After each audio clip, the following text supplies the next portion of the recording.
ഗവർണറെ തൊട്ടാൽ പിന്നെ പിണറായി ആ കസേരയിലിരിക്കില്ല.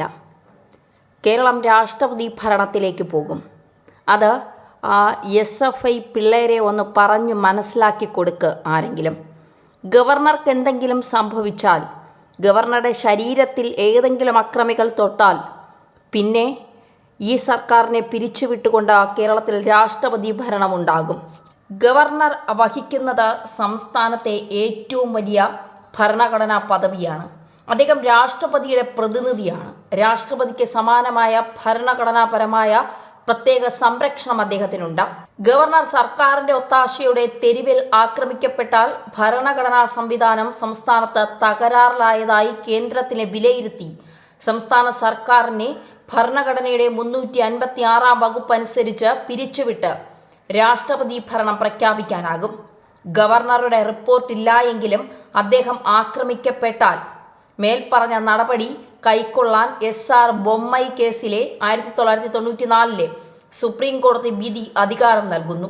ഗവർണർ ആക്രമിക്കപ്പെടുകയാണെങ്കിൽ രാഷ്ട്രപതി ഭരണത്തിന് വഴിതെളിക്കുന്ന കാരണങ്ങളിലൊന്നായ ആന്തരിക വിധ്വംസനമായി അത്തരം സംഭവം കണക്കിലാക്കാം.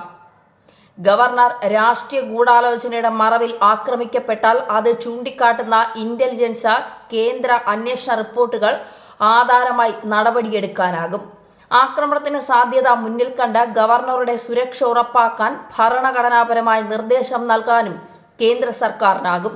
ഗവർണർ സംസ്ഥാന സർക്കാരിന്റെ രാഷ്ട്രീയ ഒത്താശയോടെ ആക്രമിക്കപ്പെട്ടത് മേൽപ്പറഞ്ഞ നിർദ്ദേശം ലംഘിച്ചതായി കണക്കാക്കി രാഷ്ട്രപതി ഭരണം ഏർപ്പെടുത്താൻ 365 വകുപ്പ് അധികാരം നൽകുന്നു. പക്ഷേ അക്രമരഹിതമായ കരിങ്കൊടി പ്രതിഷേധം ഇത്തരം സാഹചര്യത്തിലേക്ക് നയിക്കുന്നതായി കണക്കാക്കാനാകില്ല.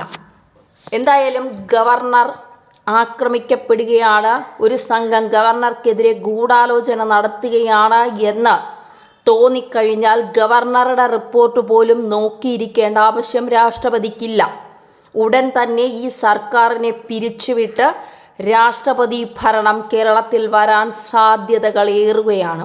നിയമം അറിയാതെ എന്തായാലും ആരിഫ് മുഹമ്മദ് ഖാൻ കളിക്കില്ല.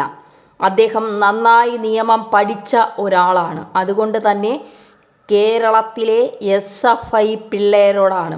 കാരണം കേരളം വിട്ടാൽ ഇങ്ങനെയൊരു സംഘടന ഉണ്ടെന്ന് പോലും ആർക്കും അറിയില്ല. കേരളത്തിൽ 4, 3, 7 പേർ കിടന്ന് കാണിക്കുന്ന ഈ അക്രമ രാഷ്ട്രീയം അതാർക്ക് വേണ്ടിയാണോ നിങ്ങൾ കാണിക്കുന്നത്, അവരുടെ കസേര തന്നെ ഇളക്കുന്ന തരത്തിലേക്കാണ് കാര്യങ്ങൾ പോകുന്നത് എന്ന് മറക്കാതിരിക്കുക. മാത്രമല്ല, ഒരു ഗവർണർക്ക് പോലും കേരളത്തിൽ സുരക്ഷിതത്വമില്ല എന്ന് കേരളത്തിലെ ജനങ്ങൾക്ക് മനസ്സിലായി കഴിഞ്ഞിരിക്കുന്നു.